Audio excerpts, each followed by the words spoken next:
Classée parmi les plus belles baies du monde, la baie de Somme, d'une échancrure de 12 km de long, est le plus grand estuaire du nord de la France. Ses paysages sont exceptionnels. Des centaines d'espèces d'oiseaux s'y posent chaque année lors de leur migration. Espace de promenade et de méditation, la baie de Somme a toujours été très prisée des touristes.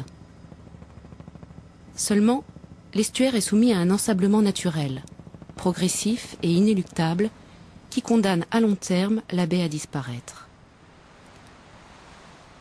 Cet ensablement s'est brusquement accéléré à partir du XIXe siècle.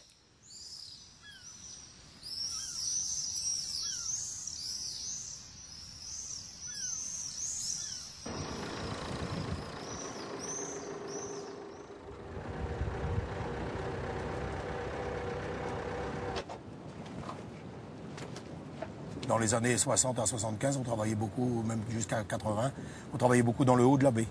Là, on est presque au pied de la mer. Et maintenant, on est obligé de se déplacer. On fait 20 minutes de route, 25 minutes de route de plus qu'avant.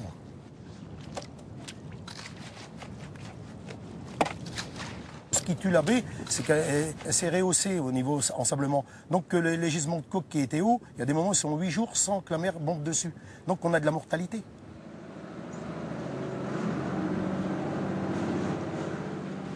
Une crevette se repeuple dans les fonds. Avec les rehaussements des terres, ces fonds deviennent inexistants. Donc moins en moins de crevettes. Et d'année en année, on voit bien, on se rend compte que les pêches annuelles diminuent.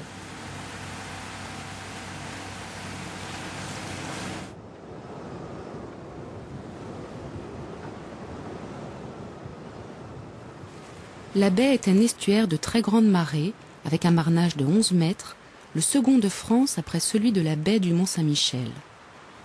L'onde du courant entrant, appelée le flot, étant plus forte que celle du courant sortant, appelé jusant, il entre plus de sédiments qu'il n'en ressort. Cette dissymétrie a pour conséquence ce colmatage progressif de la baie. Les sédiments se déposent et puis à partir d'un certain moment, ils arrivent assez haut. Lorsqu'il y a des pluies, ils se dessalent un peu et la végétation, bien qu'halophile, aimant le sel, s'y installe.